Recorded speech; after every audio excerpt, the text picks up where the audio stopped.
and welcome to What's Going On in the World.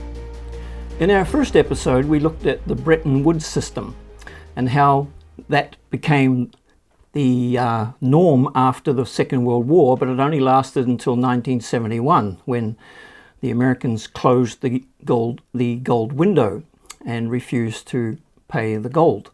So now we're on a floating system, but now we're going to go back and again into history and grasp a hold of another thread. And we're going to pull that into the present, and we're going to knit it together with the one that we previously spoke about. For this thread, we have to go back to the early 1950s, to the country of Iran. Now, Iran had a Shah, but he was a bit like a constitutional monarch at the time, because they also had a parliament and a democracy. And the prime minister who came to power in 1951 was a man by the name of Mohammad Mossadegh, and he was an Iranian nationalist. His raison d'etre was to do everything possible for the Iranian people and the Iranian nation. He nationalized the oil industry, which was a huge shock to Britain, especially because they dominated the oil industry in Iran at that time. But it was also a shock to America because this, again, was the time of the Cold War. And when they heard nationalist and noises in that direction, the Americans always seemed to think communist. And they were afraid that Iran, being a country bordering the Soviet Union, would become communist. So in the year 1953, the Americans, along with the British, through the CIA, organized a coup against the democratic government of Mohammad Mossadegh. And they threw him out of office, and they installed the Shah as the supreme ruler in Iran, and he basically was a dictator. That was Reza Pahlavi, who styled himself the Shah of Iran. Now, the Iranians, of course, were very, very upset about this. But there was not a lot they could do about it, not initially. But they turned to their religious leaders because they were the only opposition force in the country. And after some time, when the Shah became extremely unpopular because he tried to bring the country into the 20th century and upset a lot of people by doing so, especially the religious leaders, eventually a revolution, and a Muslim-led revolution, was instigated, and they threw him out. And this is the time when the Ayatollah Khomeini took over power in Iran. Some of you who are old enough will remember this. You might also remember that during that revolution, some Iranian students invaded the American embassy and took about 42 Americans hostage. This, of course, was an outrageous infraction of the diplomatic code, and this was considered to be a low blow. But the Iranians did it for a real good reason, and that is because they wanted to stop another American coup against their revolution. And they took these Americans hostage in order to prevent it. Now, what was America going to do? You do not do something like that to a superpower without consequences. Everybody at that time remembered a similar incident that took place in Uganda.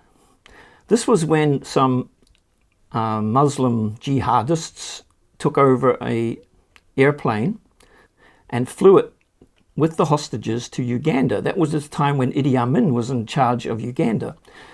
And the Israelis organized a rescue effort And they managed to fly all the way down to Uganda, rescue their people, and brought them safely home.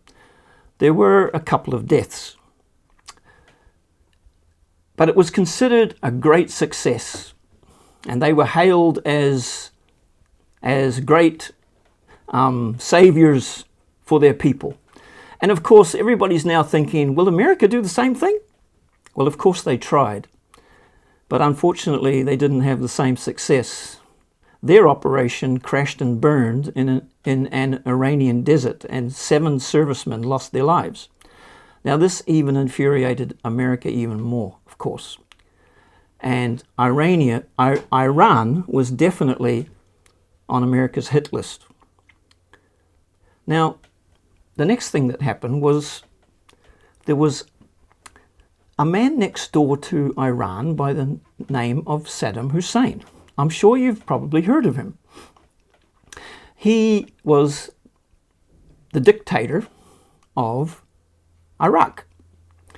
And so suddenly he felt an impulse to attack Iran. And they had a war for 8 years. Why did he attack? Well, I'll let you surmise.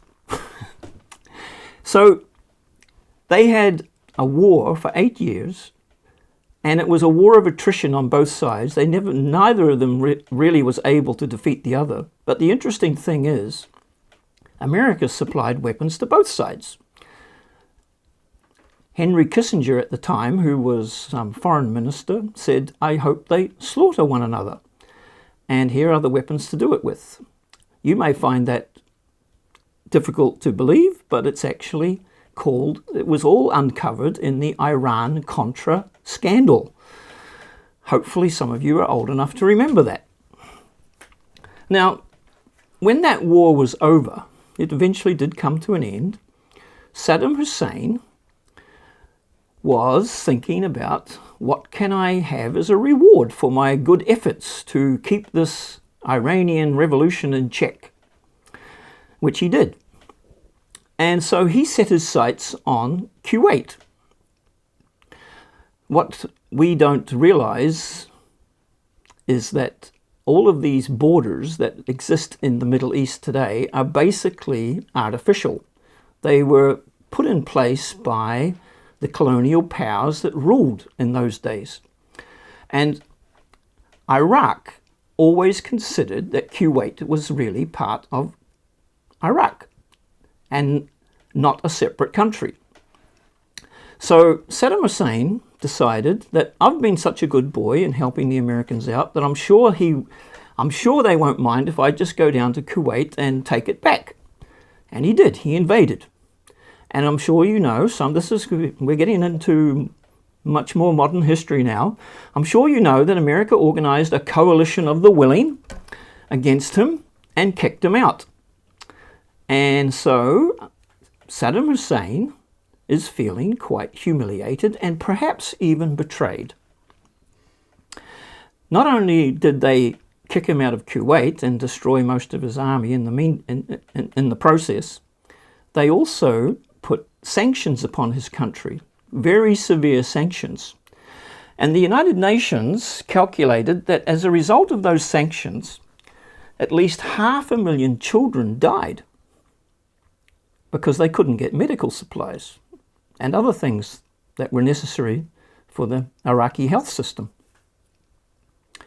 Now, Barbara, I forget her name, but she was a journalist for 60 Minutes. She interviewed the state secretary at the time. Her name was Madeleine Albright.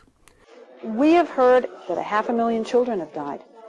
I mean, that's more children than died in Hiroshima. And you know, is the price worth it? I think this is a very hard choice, but we think the price is worth it. 500,000 deaths.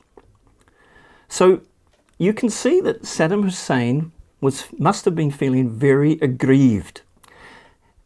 And he must have been thinking, what can I do to get back at these Americans for what they've done to me.